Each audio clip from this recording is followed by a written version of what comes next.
नमस्कार दोस्तों, चलिए शुरू करते हैं। आइए देखते हैं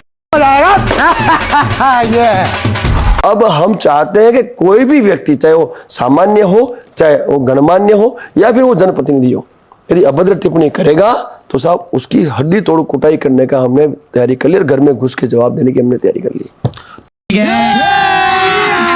अभी मजा आएगा ना भिड़ो। तो ये हड्डी तोड़ कुटाई जो आप कह रहे हैं, तलवार लाठी डंडों से मारा पिटाई, क्या ये सही तरीका है? बयान संसद में दिया गया, उस पर चर्चा संसद में हो रही है, देश भर में निंदा हो रही है, लोग नाराज हैं, गुस्सा हैं, लेकिन क्या ये तरीका सही है कि आप किसी को मार दे, पीट दे, अगर आप उससे सहमत? गलत क्या है? गलत क्या? गलत क्यों नहीं है? बेशर्मो शर्म करो शर्म। बिल्कुल गलत नहीं है। इसलिए गलत नहीं है, हम उस व्यक्ति की हड्डी तोड़ कुटाई करने की बात करें जो व्यक्ति लगातार हमारे महापुरुष का अपमान कर रहा है, साथ ही हमारे सनातनियों को भी वो गद्दार कह रहा है। अब उस व्यक्ति को संविधान का डर नहीं है, तो उसके लिए कोई तो भय का व्यवस्था करनी होगी ना। एक संविधान का डर नहीं है, लेकिन नहीं है, संविधान का उल्लंघन कर रहे हैं। बिल्कुल मैं बोला संविधान अपना काम करे, हमने कहा बोला संविधान अपना काम करे, हम अपना काम करेंगे इस राष्ट्र हित में। और अब जो कोई भी इस तरह का स्टेटमेंट देगा साहब, उसको क्या मतलब है? जरा तो गेम बजाना पड़ेगा। संविधान अपना काम करे, हम अपना काम करें। गिरफ्तारी तो संविधान के दायरे में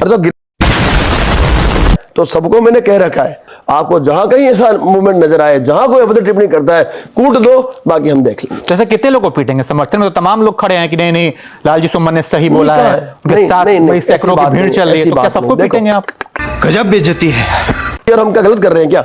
क्या आप सनातनी नहीं हो? क्या मैं सनातनी नहीं हूं? हम गद्दार हैं क्या? हमारे पूर्वज गद्दार थे क्या? हमारे पूर्वजों ने अखंड भारत की रचना के लिए पूरा भारत समर्पित कर दिया, हमारे पूर्वजों ने अपने परिवार का बलिदान कर दिया। आज उनके लिए ये गद्दार शब्द यूज करेंगे? है हमारे अखंड भारत की रचयिता आज हम हैं, तो हमारे महापुरुषों के लिए, हमारे देवी देवताओं पे, हमारे धर्म ग्रंथों पे क्या अभद्र टिप्पणी करेंगे? बर्दाश्त नहीं होगा। अब बर्दाश्त नहीं, आप बताइए। चलिए एक काम कर, 200 रुपए दे और 50 रुपए काट ओवर एक्टिंग के वजह। ये आप जिस राणा संगा के लिए मैदान में उतरे हैं, उन्होंने मुगलों को हराने के लिए हिंदुओं को एकजुट किया। आज उनको लेकर एक नेता ने विवादित बयान दे दिया, उसके बाद आप मैदान में उतर गए। अब मामला यहां पर क्या हो गया है?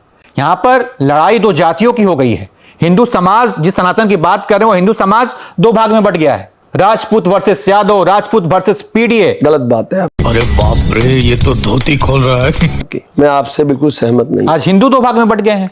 अगर हम करें तो करें क्या, बोले तो बोले क्या? देखिए, ये तो एक राजनीतिक भ्रमित किया जा रहा है, सबको राजनीति हो रही है। बाकी हम आज भी इस मैदान में उस स्वाभिमान की लड़ाई लड़ रहे हैं, जिस स्वाभिमान के लिए हमारे पूर्वजों ने अपनी जान कुर्बान की है। सब आप इस लड़ाई में मान लिया आप जीत गए, आपने रामजीलाल सुमन या पर जिस भी कथित व्यक्ति की बात करें, आपने कुटाई कर दी, आप जीत गए, लेकिन हार तो गया ना यूपी का कानून, हार तो गई ना योगी जी की पुलिस। बाहर निकल, मैं तुझे बताऊंगा, तू बाहर आ। मैं आपसे, योगी जी की जिस पुलिस का डंका बजता था, आपने आगरा में जाके उस पुलिस को रोक दिया। मैं आपके सामने पुलिसिया सिस्टम फेल हो गया। मैं आपसे पूछता हूं, क्या मैसेज गया समाज में? अरे मैसेज क्या, आक्रोश है, सनातनियों में आक्रोश, महापुरुषों को लेके अभद्र टिप्पणी बर्दाश्त नहीं करेंगे हम। अबे साले, आपने कहा कि ये एकजुटता है, हमने एकजुटता दिखाई आगरा में। कुछ लोग उसको उग्र कह रहे हैं, उग्र भीड़ है, ये तो हिंदुओं की उग्र सेना है, ये तो यूपी पुलिस को अपने हाथ में लेकर चल लेती है, ये तो कुछ भी कर लेगी, ये तो तलवार लहरा रहे हैं, ये तो खुलेआम सभा में धमकी दे रहे हैं किसी को गोली मारने की। कितने तेजस्वी लोग हैं हमारे पास, कितने शानदार विचार रखते हैं जी, और कुछ लोग मनोरंजन भी करवाते हैं। इससे क्या मैं आपसे पूछता हूं, आप जो प्रश्न कर रहे हैं साहब, ये जो आपने बात, आप जो प्रश्न हुआ क्या? अपमान में नहीं सहूंगा, हुआ क्या? अपमान में नहीं सहूंगा। बिल्कुल नहीं सहेंगे। सही है, आप सही कह रहे हैं, बिल्कुल नहीं सहेंगे। क्यों सहेंगे? और अभी तो रुको, क्लाइमैक्स अभी बाकी है। मैं आपको वादा करता हूं, 6 महीने साल के अंदर ये घटनाओं का पुनः तो नहीं रोक दिया, तो हमारा नाम भी क्षत्रिय करनी सेना नहीं छोड़ेंगे। जिसने मुंबई को दहलाया, उस आतंकी को भारत सरकार अमेरिका से खींच कर लेकर आई है, तो आपको भारत सरकार पर भरोसा नहीं है कि वो आपके देश के दुश्मन जो महापुरुषों का अपमान कर रही है, उसको भी सबक सिखाएगी? अरे कब सिखाएगी? रहा नहीं जाता, तड़प ही ऐसी है ना। कब तक सिखाएगी? इतने बड़े आतंकी को खींच कर माफी लेकर मांग के चला जाएगा, तो आप थोड़ा धैर्य तो रखिए। नहीं, धैर्य रख लिए भाई। रामजीलाल सुमन जिसने बयान दिया, उसको बहुत लोग नहीं जानते थे। राज्यसभा के सांसद थे, बिहार का लोग नहीं जानता था, राजस्थान के लोग नहीं जानते थे, बंगाल के लोग नहीं जानते थे। उसने एक बयान दिया, आपने आंदोलन किया, और वो आदमी अब हीरो बन गया, उसको लोग जानने लग गए। सर आपको नहीं लगता कि जिस रामजी लाल सुमन का विरोध कर रहे हैं आपने उसको हीरो बना दिया? ये कैन डू जनरेशन है। आपने उसके खिलाफ प्रोटेस्ट किया। जो लोग रामजी लाल सुमन, जो बिहार का आदमी नहीं जानता था, जो बंगाल का आदमी नहीं जानता था, वो भी जान गए कि रामजी लाल सुमन कौन है, उन्होंने क्या बयान दिया है, लोगों ने पढ़ा। अगर आप आंदोलन नहीं करते तो चुपचाप ये मामला सॉल्व हो जाता, इतना बड़ा बवाल नहीं होता। अब लोग एक ट्रेंड बना देंगे कि चलो एक काम करो, टिप्पणी करो और फिर आपको फेमस करने के लिए करनी सेना तो है ही। करनी सेना आपके खिलाफ आंदोलन करेगी और आप फेमस हो जाएंगे। रामजी लाल जीरो हो गया है राजनीतिक क्षेत्र में। सुन लेना मेरी बात। आप जो हीरो की बात कर रहे हो ना, वो रामजी लाल आज की तारीख में जो सुमन लाल है वो जीरो हो गया है। उसकी ताकत हो ना, उसकी ताकत अपने विस्तार में एक बार घूम के दिखा दे। उसकी कुटाई नहीं हो तो मेरा नाम राज शेखावत नहीं। एक पहचान किसको कहते हैं?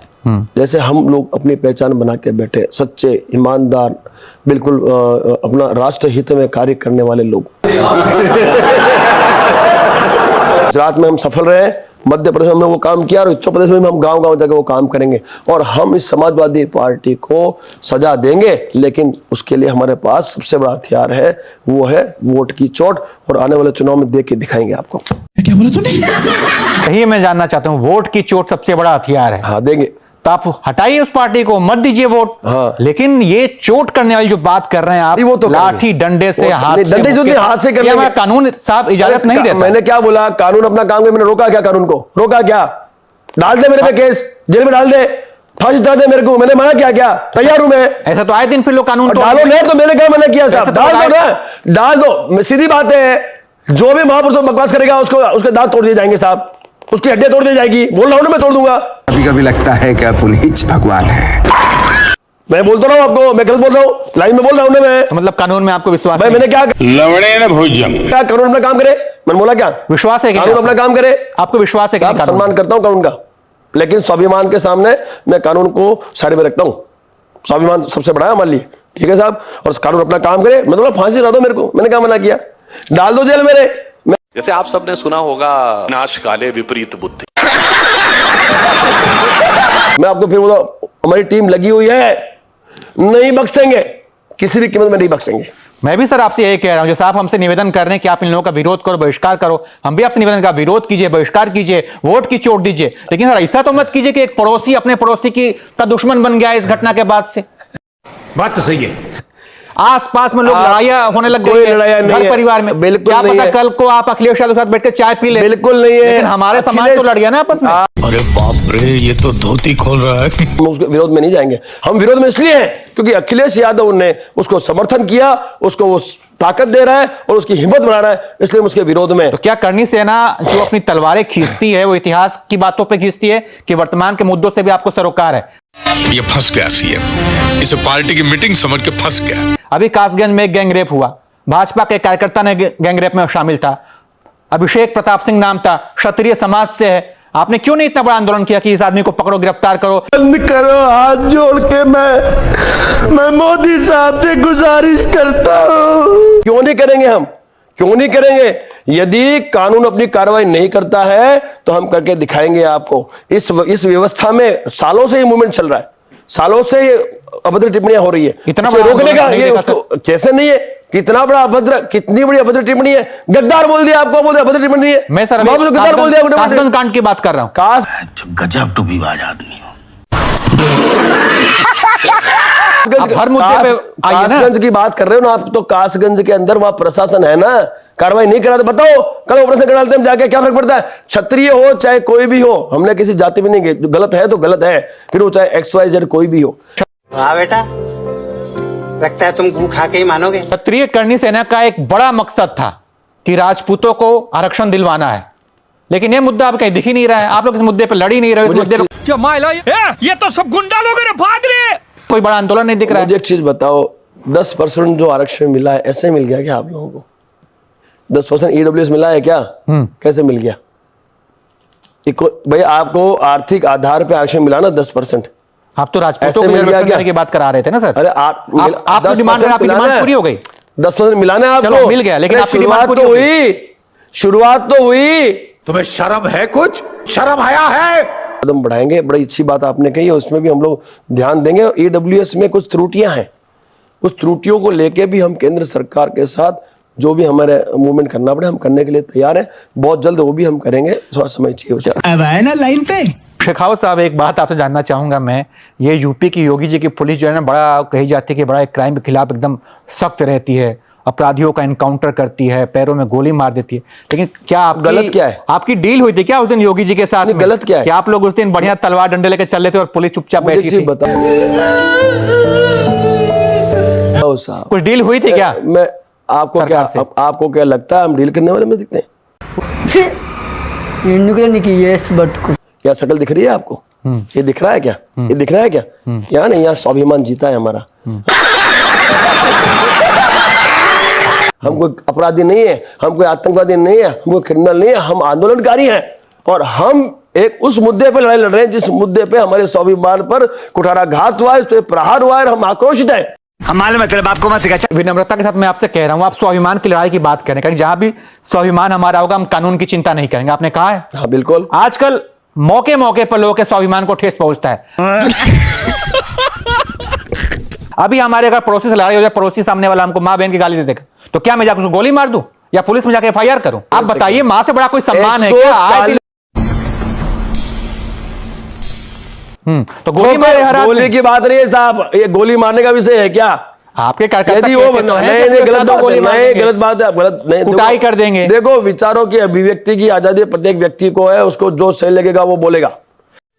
ये पागल हो गया। ठीक है, शेखावत जी तो मार यही दी कह क्या? रहे हैं। मार दी? किसी गोली मारी क्या? मेरे बच्चे ने नहीं मारी ना, बोला ना, ठीक है, उसको आगे बोल दिया, मारी क्या? आप जो है लड़ाई लड़ रहे हैं इतिहास की बातों को लेकर, लेकिन क्या आपने कभी इतिहास को के संरक्षण के लिए कुछ काम किया?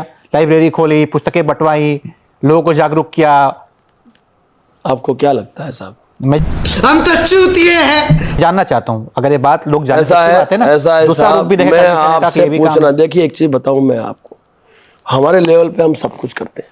कितनी लाइब्रेरी बनवाई करनी भी चलता है, जो इतिहास का संरक्षण करता है वो काम भी चलता है। अलग अलग प्रकोष्ठ बने हुए हैं, आप चिंता मत करिए। ये एक गर्म दल का प्रकोष्ठ, वो गर्म दल का काम करता है, बाकी प्रकोष्ठ हमारा काम करते हैं। लेकिन सर, हिंसा कोई समाधान तो नहीं है ना? मैं आपसे पूछता हूँ, हिंसा की आवश्यकता क्यों पड़ी? मैं आपसे एक बात पूछ रहा हूं सर आपसे, हाँ। कि आज आप जिस तरीके से मैदान में अभी तो उतरे हैं, विकल्प हिंसा ही है साहब।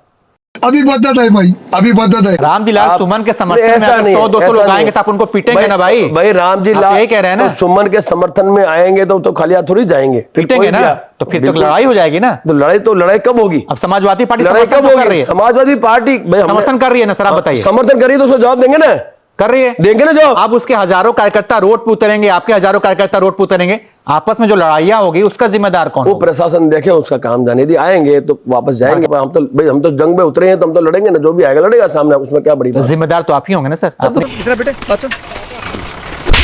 कि जो संविधान को करना है मेरा करे। 10-20 लोगों को चोट आएगी, कुछ लोग गिरेंगे, हो सकता है कुछ जाने भी जाए, तो चोट तो आपको पहुंचेगी ना, लगेगा ना कि यार इस मूवमेंट की वजह से 10-20 लोग मर गए। विशुद्ध चूतिया लड़के हो तुम, चुप रहो। मैं आपसे एक चीज पूछना चाहता हूं, क्या हम सकारात्मक बात कर सकते हैं?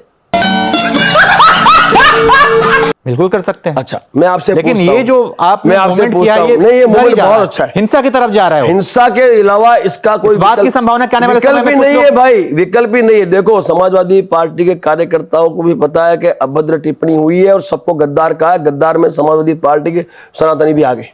तो इस हिंसा में आप किसी की समझिए। जान जाए, कोई आपको देखो साहब, ऐसा है, जब लिखी होगी तब तो जानी ही पड़ेगी साहब। मेरी जिस दिन लिखी होगी मुझे जाना ही पड़ेगा। आपकी ना जाए, 4-5 लोग की अरे चली जाए, जिसकी आपके भी जाए, कार्यकर्ताओं की चली जाए, भाई जब सही पकड़े हैं। मौत एक दिन आनी है, यदि ऐसे मरना लिखा होगा तो ऐसे मर जाएंगे, क्या फर्क पड़ता है? हम आंदोलनकारी हैं, हमें आंदोलन करने दीजिए। हमारे आंदोलन करने का तरीका यही है। वो जो कर रहे हैं वो तो राष्ट्रद्रोह का काम कर रहे हैं, हम राष्ट्रद्रोह काम नहीं कर रहे। उतरे हैं मैदान में तो जो होगी देखी जाएगी। इतना क्यों सोच रहे हो साहब? आपके पता है एक मिनट के बाद आपके साथ क्या होने वाला है, मालूम है आपको?